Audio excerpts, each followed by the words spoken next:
संभाजीनगरमधील क्रीडा संकुलातील 22 कोटींच्या घोटाळ्यातील आरोपी हर्षकुमार क्षीरसागरला पोलिसांनी बेड्या ठोकल्यानंतर आता या प्रकरणात आणखी बडे मासे गळाला लागण्याची शक्यता आहे। हर्षकुमारला दिल्लीतून अटक करण्यात आली असून त्याच्याकडून 10 कोटींची मालमत्ता जप्त करण्यात आली आहे। कंत्राटी कर्मचारी असलेल्या हर्षनं तब्बल 8 वेळा परदेश दौरे केले आणि त्यानं केलेल्या खर्चाच्या अनेक सुरस कहाण्याही आता समोर येऊ लागल्या।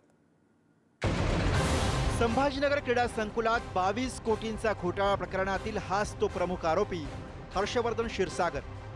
हा घोटाळा उघड झाल्यापासून फरार असलेल्या हर्षवर्धनला दिल्लीतील निजामुद्दीन रेल्वे स्टेशनवर आर्थिक गुन्हे शाखेकडून बेड्या ठोकण्यात आल्यात। यापूर्वी हर्षची मैत्रीण अर्पिता वाडकर, यशोदा जयराम शेट्टी, यशोदाचा पती BK जीवन वेब्स एजन्सीचा व्यवस्थापक नागेश डोंगरे यांना अटक करण्यात आली। या घोटाळ्यातील 21.59 कोटी रुपयातील सुमारे 17 कोटीचा हिशोब समोर येत आहे। उरलेले 4.5 कोटी गेले कुठे याचा शोध आता पोलीस घेत आहेत। विशेष म्हणजे या अपहारातील सोने रोख रक्कम पोलीस तपासात उघड झालेले नाहीये। या 17 कोटींचं वाटप कसं झालं हे सुद्धा धक्कादायक आहे। हर्षकुमार क्षीरसागर यानं 1,35 लाखाची BMW खरेदी केली, 1,20 लाखांचे वडिलांसाठी 4 फ्लॅट, 3 कोटी बँक खात्यात, चीनमधून 50 लाखांची खरेदी, 40 लाखाच्या 2 स्कोडा कार, 32 लाखांची BMW बाईक आणि फ्लॅटसाठी 1 कोटीचं इंटिरियर त्यानं केलं। तर यशोदा शेट्टी हिच्या बँक खात्यात 2.5 लाख वळवले, तर यशोदा शेट्टी हिला 35 लाखांची SUV कार दिली। यशोदाचा पती BK जीवन याच्या बँक खात्यात 1,69,000 रुपये वळवले, साताऱ्यामध्ये 25 लाखांचा फ्लॅट दिला, 20 लाखांची SUV कार दिली। तर हर्षकुमार याची मैत्रीण अर्पिता वाडकर हिला चिखलठाणा इथं फ्लॅट दिला 1,35 लाखाचा।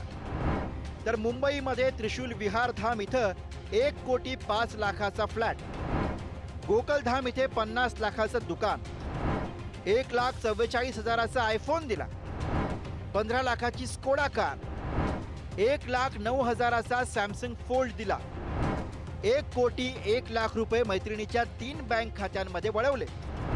तर कंत्राटी एजन्सी व्यवस्थापक नागेश डोंगरे याला जमीन घेण्यासाठी हर्षनं वडिलांची 50 लाखांची FD तोडल्याचा दावा केला। याशिवाय 30 लाख रुपये रोख दिले। हर्षकुमारच्या आई वडिलांना सुद्धा 10 दिवसांनी कर्नाटकातनं अटक करण्यात आली आहे। हर्षकुमारला 7 दिवसांची पोलीस कोठडी मिळाली आहे। हर्षकुमार क्षीरसागर यास दिल्ली येथून आमच्या टीमने काल ताब्यात घेतलेलं आहे। सदर गुन्ह्यात त्याला आज अटक केलेली आहे आणि त्यामध्ये त्याला मान्य न्यायालयामध्ये हजर केले असता 7 दिवसाची पोलीस कोठडी मंजूर केलेली आहे। त्याचे आईवडील देखील आपल्याला मिळून आलेले आहेत आणि त्या आईवडिलांना आपण बेंगळूर येथून ताब्यात घेतलेलं आहे आणि त्यामध्ये त्यांना आपण अटक करत आहोत। ती प्रक्रिया सुरू आहे। हर्षनं अटकेपूर्वी पोलीस आयुक्तांना पत्र पाठवलं होतं।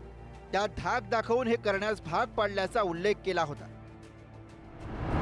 उपसंचालक संजय सबनीस, बँकेचे व्यवस्थापक संजय सहानी हे मुख्य सूत्रधार, या दोघांनीच कट रचल्याचा हर्षकुमार क्षीरसागर याचा दावा।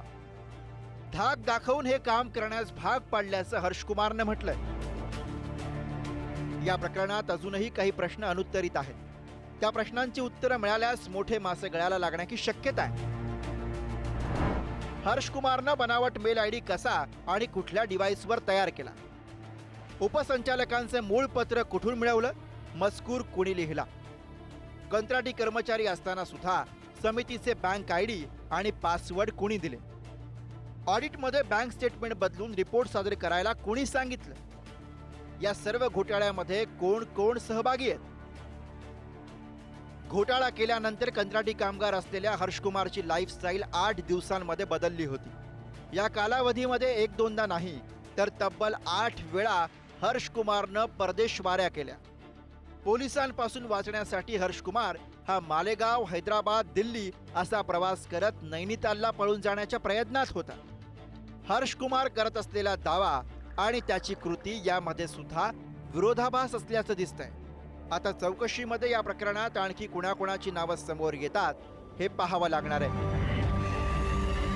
सुमित पवारसह सचिन जिरे, पुढारी न्यूज, संभाजीनगर.